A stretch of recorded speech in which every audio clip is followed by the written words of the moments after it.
மற்றவர்களுக்கு மரியாதை கொடுப்பதில் முக்கியத்துவம் கொடுக்கிற நாம பல நேரங்களில் அந்த மரியாதையின் முதல் உரிமை நமக்கும் உண்டு என்று மறந்து விடுறீங்க. நீங்க உங்க அனைத்தையும் இழந்து விடுறீங்க ஒரு சிறிய பாராட்டுக்காக, கொஞ்சம் மதிப்புக்காக. ஆனா உண்மையா சொல்றேன், மரியாதை ஒருபோதும் கேட்டு பெறப்படாது. கெஞ்சி கிடைத்தது மரியாதை அல்ல, அது பிச்சை.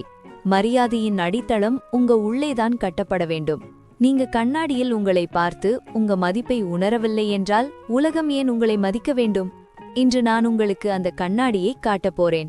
ஒரு தோழியாக இந்த உலகம் உங்களிடமிருந்து மறைக்கும் அந்த கசப்பான உண்மையை நான் சொல்லப் போறேன். இன்று நாம் பேசப்போவது வெவ்வேறு சூழ்நிலைகளில் ஒரு பெண் தனது இழந்த சுயமரியாதையை எப்படி மீண்டும் பெற முடியும் என்பதை குறித்து. நீங்க உண்மையில் உங்க அந்த இழந்த சக்தியை திரும்ப பெற விரும்பினால் நான் சொல்வதை ஒவ்வொன்றாக உங்க மனதில் ஏற்றுக்கொள்ளுங்க. மற்றும் உங்க வாழ்க்கையின் உண்மையான உரிமையாளராக மாற விரும்பினால் இப்போதே சேனலை சப்ஸ்கிரைப் செய்யுங்க. முதலில் கோடிக்கணக்கான வீடுகளின் கதையாக இருக்கும் அந்த வேதனையை பற்றி பேசுவோம். ஒரு ஹவுஸ்வைஃப் காலை 5 மணி முதல் இரவு 11 மணி வரை எந்த விடுமுறையும் இல்லாமல், சம்பளமும் இல்லாமல் ஒரு இயந்திரம் போல வேலை செய்றீங்க.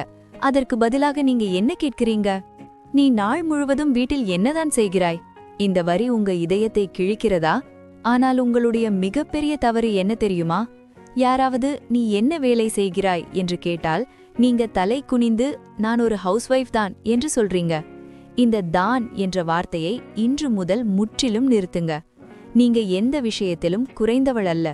நீங்க அந்த வீட்டின் முதுகெலும்பு.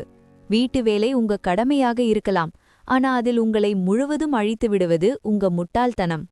இன்று முதல் உங்களுக்கான மீ டைம் எடுக்க ஆரம்பியுங்க. உங்க டீயை அமைதியாக குடிங்க.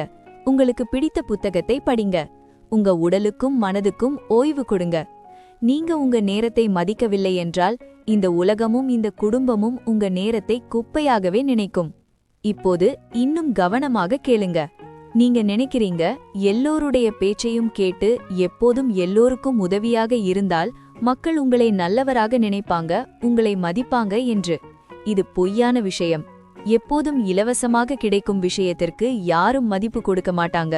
நீங்க வீட்டிலோ அலுவலகத்திலோ இருந்தாலும் இல்லை என்று சொல்லும் உங்கள் திறனை நீங்கள் கொன்றுவிட்டீர்கள். யாராவது கோபப்படுவாங்களோ என்று பயப்படுறீங்க. அவர்களுக்கு கோபம் வந்தால் வரட்டும்.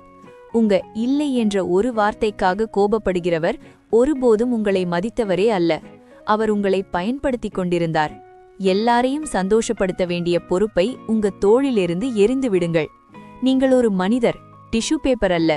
தேவைக்கு பயன்படுத்தி தூக்கி எறியப்பட வேண்டியவர் அல்ல. உங்களுக்கென்று எல்லைகளை அமைக்கவும், உங்களுடன் எப்படி நடந்து கொள்ள வேண்டும் என்பதை மக்களுக்கு கற்றுக் கொடுக்கவும். உங்கள் இல்லை என்ற ஒரு வார்த்தையில் எதிராளி உங்க மதிப்பை உணர வேண்டும். இறுதியாக மிகவும் ஆழமான ஒரு விஷயம், இதை ஆழமாக புரிந்து கொள்ளுங்க. நீங்க அன்பும் பாராட்டும் தேடுபவராக இருக்காதீர்கள். நீங்க உள்ளுக்குள்ள காலியாக இருந்தால் வெளியே இருந்து வேலிடேஷன் தேடுவீங்க. நான் நல்லா இருக்கேனா? நான் சரியா செய்தேனா? நீங்க என்னை மதிக்கிறீங்களா?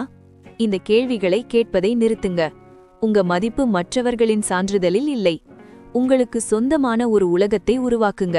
உங்களுக்கே சொந்தமான ஒரு திறமை, ஒரு வேலை, ஒரு அடையாளம் உருவாக்குங்க. தன் கால்களில் நிற்கும் பெண்ணின் முன்னால் உலகம் தலைகுனியும். தன் சந்தோஷத்திற்கு எந்த ஆணையோ அல்லது உறவையோ சார்ந்திராத பெண்தான் உண்மையான சக்தி. உங்க கண்களில் அந்த ஒளியை கொண்டு வாங்க. உங்களை புறக்கணிக்க மக்கள் பயப்பட வேண்டும்.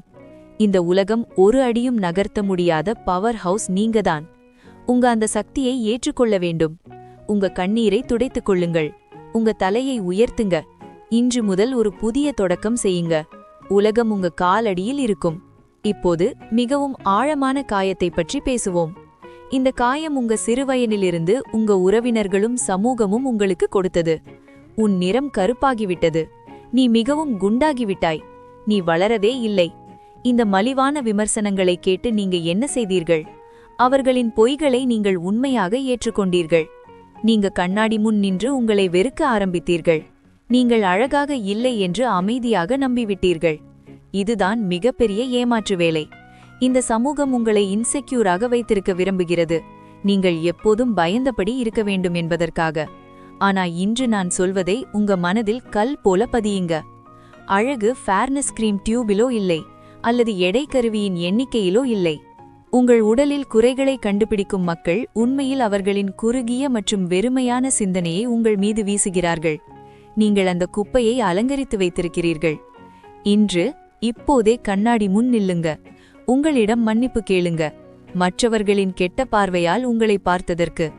செல்ஃப் லவ் என்பது புத்தகத்தில் படிக்கும் விஷயமோ அல்லது ஹேஷ்டேகோ அல்ல. அது உங்க மிகப்பெரிய கவசம்.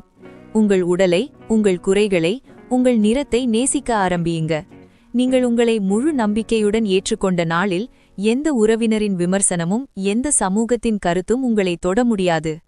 அவர்களின் வார்த்தைகள் உங்கள் மீது எந்த தாக்கமும் இல்லாமல் இருப்பதை பார்த்து அவர்கள் துடிப்பார்கள்.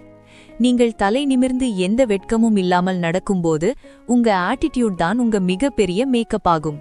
நீங்கள் தாழ்ந்து கொள்ள தயாராக இல்லை என்றால் யாராலும் உங்களை தாழ்த்த முடியாது. உங்க மதிப்பு அவர்களின் சான்றிதழில் இல்லை என்பதை உலகத்திற்கு காட்டுங்க.